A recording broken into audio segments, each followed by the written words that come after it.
warahmatullahi wabarakatuh. Kami dari kelompok 4 ingin menayangkan video yang berjudul Riset Interaksi Keruangan.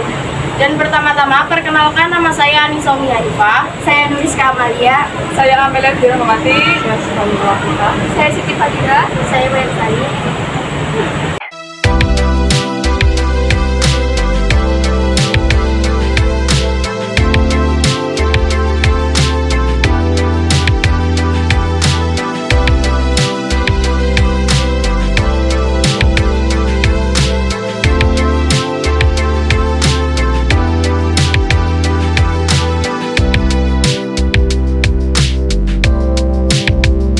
Sini saya sama teman-teman saya itu mau minta izin buat mewawancarai bapaknya, karena ini adalah kayak apa ya, kayak keperluan buat sekolah, dan tujuan kami kesini yaitu untuk mewawancarai bapaknya. Dan sebelumnya juga, apa bapak boleh memperkenalkan diri gitu? Oh iya, nama saya Trio. Itu lengkapnya Trio Irama. Tapi bukan adiknya Roma Irama. Kalau boleh saya mulai pertanyaannya, Pak? Iya, bisa. Kayak apa ya? Kayak bapak tahu nggak sih udah berapa lama bendungan ini tuh jadi destinasi buat wisatawan gitu? Kalau untuk ini Banjarandap sendiri sudah 2 tahun. 2 tahun lebih. Iya, 2 tahun. Berarti dari tahun Tahun 2020. Iya, Oktober. Tanggalnya berapa, Pak? Tanggalnya 4. 4 Ini mulai dibuka tanggal 4 Oktober. 4 Oktober 2020. Terus buat pertanyaan yang kedua, kayak kenapa bendungan ini tuh bisa dinamain Bendungan Selinga? Kalau untuk ini kurang paham ya, nggak tahu. Cuman kan mungkin karena yang pertama untuk pengairan itu area Selinga, mungkin itu. Untuk detailnya kurang tahu. Berarti sini tuh tempatnya masuknya Selinga gitu, Pak? Kalau sini masuknya Banjaran, Banjaran. Desa Banjaran, Kecamatan Bojongsari. Oh, berarti ini Banjaran masuknya masih Bojongsari. Iya.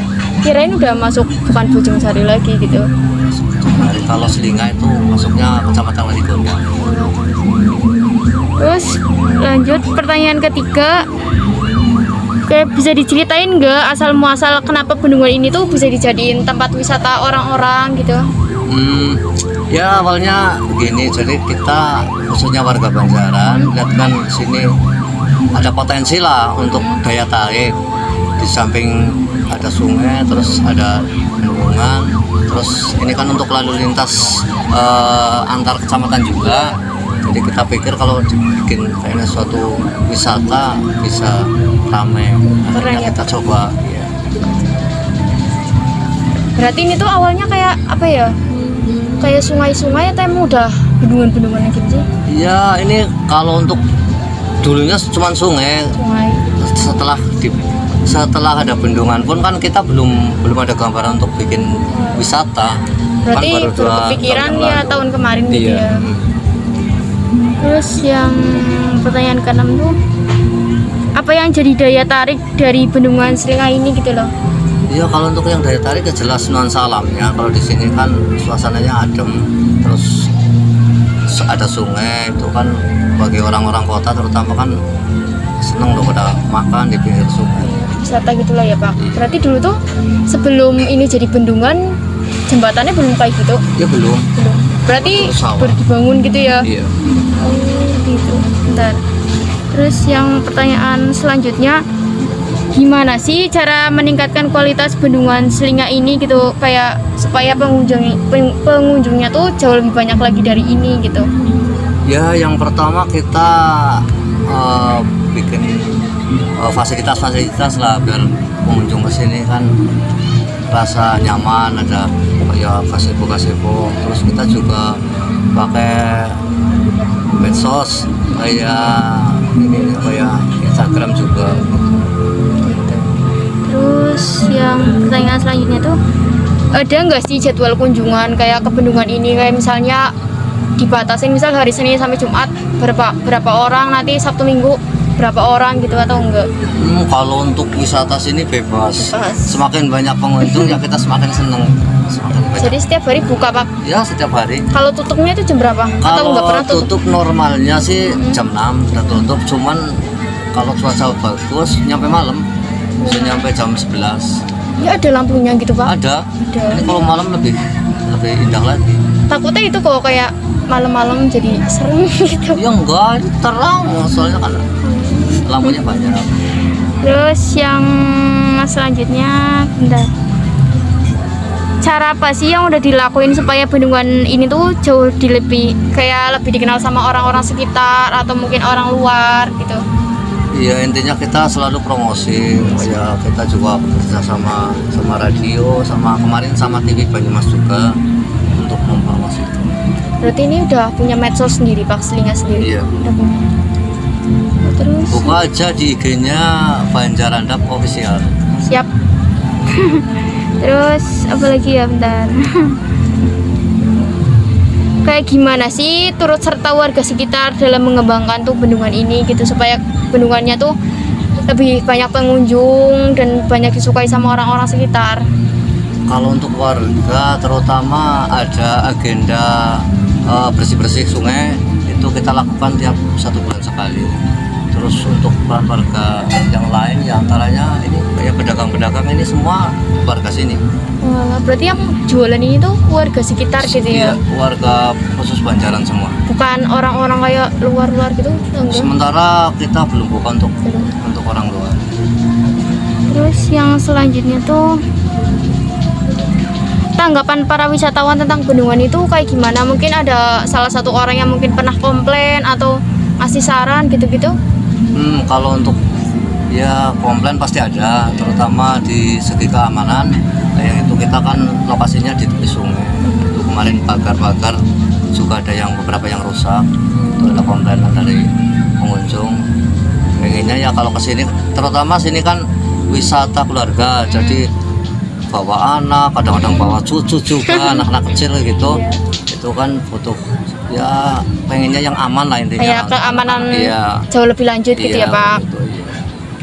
Terus yang selanjutnya tuh fungsi dari adanya Bendungan Selinga buat destinasi wisata itu apa Pak? Fungsinya Ya kayak apa ya? Kayak fungsi dari adanya Bendungan Selinga itu buat selain kayak buat destinasi wisata tuh buat apa gitu? ya untuk ini apa untuk mengaliri sawah-sawah. Iya. Kan kalau daerah mana ya ada yang sawah yang enggak, kalau misalkan musim kemarau itu enggak kejangkau air. Salah satunya itu untuk Sama sekali nggak menjangkau air gitu. iya, ada beberapa desa. Terus yang selanjutnya tuh kayak ada nggak sih dampak yang dihasilkan dengan adanya Bendungan Selinga tuh terhadap pertumbuhan ekonomi masyarakat buat warga sekitar gitu-gitu atau nggak ada? Ya dampaknya jelas ada. Tadinya yang pada nganggur akhirnya kan bisa usaha di sini. Ada dagang juga, ada usaha rumah balon segala macam. Intinya ya UMKM-nya juga jalan di sini. Jalan. Terus yang selanjutnya tuh kayak pendapatan rata-rata pedagang di sekitar Bendungan Selinga tuh setiap harinya sampai berapa gitu Pak? Kayak mungkin ada minimal maksimalnya gitu. Ya, kalau untuk minimalnya sekitar 300-an lah per hari lah. Kalau hari Minggu bisa nyampe 1 juta. Karena kan juga ramai ya Pak hari Minggu weekend. Terus pertanyaan selanjutnya tuh rata-rata tuh pedagang di Bendungan Selinga tuh jualannya apa? Kayak mungkin kayak mainan atau mungkin balon atau apa gitu Pak? Kalau di sini sebagian besar ini jualnya kopi dan mendoan, tapi ada juga ya bakso, mie ayam, terus ada kecot, segala macam makanan-makanan lah intinya untuk kebutuhan wisatawan ada. Ya, bervariasi ya Iya, Pak, nggak cuma bervariasi. satu kayak misalnya mendoan doang, kopi doang gitu ya Pak. Terus pertanyaan selanjutnya tuh kayak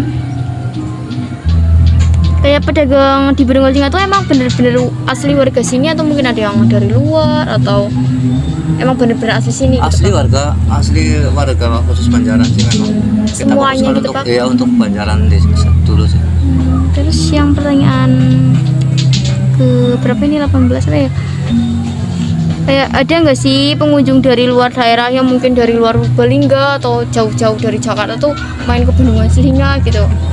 Sudah banyak. Udah banyak. Iya, kemarin dari Bogor juga ada, terus Jogja juga ada. Jadi udah dikenal Ya sudah dikenal ya lumayan. Pak, udah lumayan ada dan berkembang ya.